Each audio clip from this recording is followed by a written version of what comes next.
Hi, I'm Milicent Wright, and welcome to our Seasons Readings Storytelling Time, brought to you by the Phoenix Theater Cultural Center and the Indianapolis Public Library.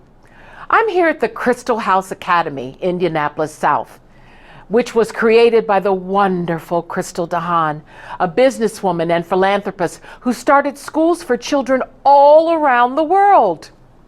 As a child, I loved when an adult read a book to me, and I want to share with you a story I really enjoy about a little girl who learns the true meaning of family at Christmas time. The book is titled The All I Ever Want Christmas Doll, and it's written by Patricia C. McKissick and illustrated by Jerry Pinkney. Let's take a look inside. Christmas always came to our house, but Santa Claus only showed up once in a while. Will Santa come this year? My two sisters put me up to ask. Mama tied on her apron. One thing for sure, chickadees, he won't stop by if the house is dirty, she said, stripping the yellowed newspaper off the walls. Mama once explained that she called us chickadees because those little birds huddled together, chattering and twittering and sharing everything they had, like us.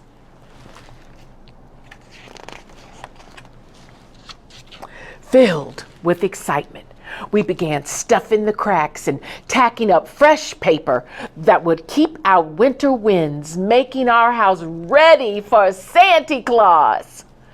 But I sure didn't want to throw away the page from the Pittsburgh Courier with the Baby Betty doll advertisement on it. Each night before falling asleep, I'd imagine us playing together.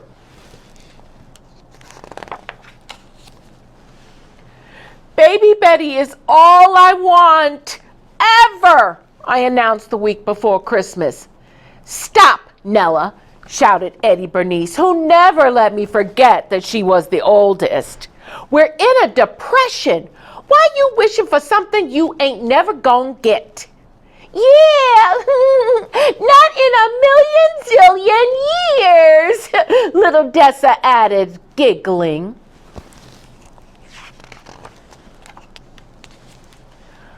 I flat out refused to give up my dream. So without my sisters knowing it, I wrote Santa Claus a letter and sent it all the way to the North Pole. Dear Santa, I have been good most of the year. I love my sisters most of the time. I help Mama and Daddy as much as I can. I know there is a depression going on, but I've got my heart set on a Baby Betty. She is all I'll ever ask for. Please? From a very good girl, Laura Nell Pearson. P.S. I'm sorry I hit Harry, but he hit Dessa first. Finally, it was Christmas Eve. We all sang Silent Night. And then we girls climbed into bed and snuggled under the new quilt Mama'd just finished. Daddy told us a story of a special baby born in Bethlehem's stable long ago. And even though we were too excited to fall asleep right away, the Sandman overcame us one by one.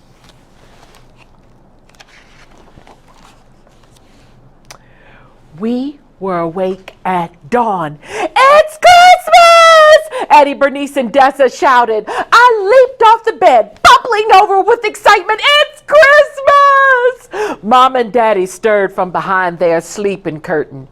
What little mice girls are disturbing folks for day in the morning, Daddy grumbled, pretend acting angry. Merry Christmas, chickadees, Mama said, giving us each a sack filled with English walnuts, a peppermint candy stick, an orange, and a box of raisins. It was the most Christmas we'd ever had. Daddy held one last package behind his back. "Merry Christmas, daughters," he said as he presented it to us.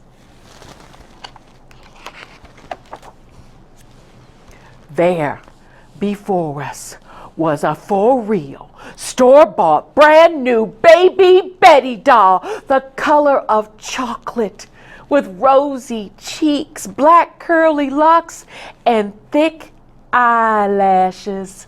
She was 1,000,000 times prettier than I'd ever imagined. "Oh," cooed Eddie Bernice. "Mm-hmm," Dessa giggled. "And she's mine," I declared. Dessa grabbed Baby Betty's leg. Eddie Bernice elbowed in and snatched the doll's arm. "No, I'm the oldest," she cried. "Mine," Dessa wailed. "Me," I shouted. "No." We tugged and yanked and shoved and pulled until Daddy separated us. Eddie Bernice Pearson, Laura Nell Pearson, Odessa Mae Pearson, he said. When Daddy called us by our whole names in birth order, we knew we were in trouble. So we shut up and stood shoulder to shoulder. Gathering us within the circle of his arms, he scolded. 3 times shame on you for fighting over a Christmas gift. He looked at us with disappointed eyes. I have chores to do. Work this out and no more squabbling. When the door closed, Mama turned to us and raised an eyebrow. Okay, chickadees, fix it, she said. Then she walked away, holding on to my doll. I spoke up right away. Who wanted Baby Betty the most? You did, Dessa and Eddie Bernice answered grudgingly. And who said it was silly to dream about something I could never have in a million zillion years? We did. And who never gave up and wrote a letter to Santa? You did. So who do you think Baby Betty should belong to? Eddie Bernice shrugged. You, I guess. Little Dessa nodded.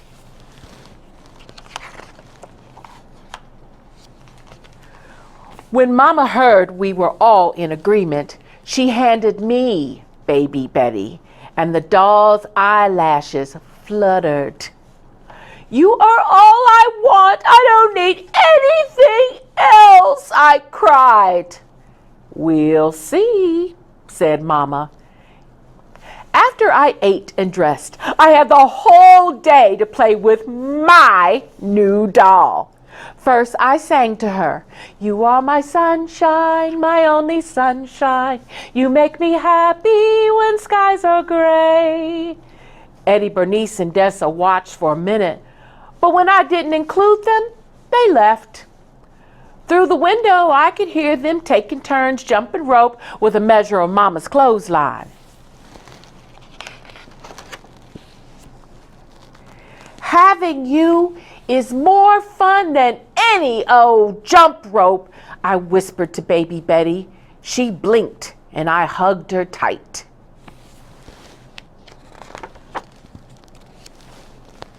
I sang every Christmas carol I knew, from Joy to the World to Jingle Bells. Baby Betty was a good listener, but my sisters always sang harmony with me, and Baby Betty couldn't sing a note. Oh, well, I said, rocking her gently. Let's tell stories instead. I began with Goldilocks, followed by Little Red Riding Hood. When I finished, there was only silence. My sisters always clapped, but Baby Betty couldn't move her hands. Maybe you'll like Burr Rabbit and the Tar Baby. I tried and set in. At last, I got to my favorite part. And in my best storytelling voice, I said, Burr Rabbit said, Tar Baby, you better speak like you got some sense or I'll bop you upside your head. And that Tar Baby didn't say nothing. It sat there in the road looking dumb. That part always made Dessa giggle. But not Baby Betty. I eased to the window to sneak a peek at my sisters. They were making string sculptures. I wish you could do something more than sit around like a spot on a toad, I whispered a little disgusted like. Baby Betty blinked.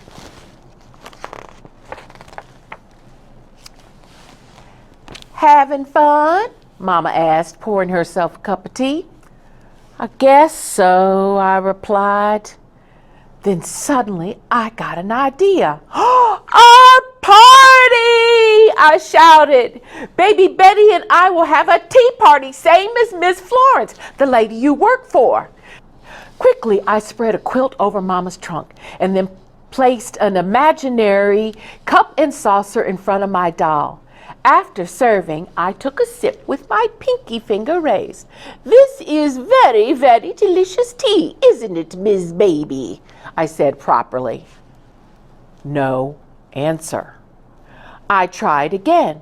I say, isn't this delicious tea? Baby Betty sat there. Could have been Tar Baby herself. You better answer me, girl, I shouted. Nothing. Baby Betty was never going to utter a word. Okay, I said, throwing up my hands. If you don't want to play with me, then I don't want to play with you either. So there, and I stormed away. Through the window, I could hear Dessa and Eddie Bernice chattering, twittering, and sharing.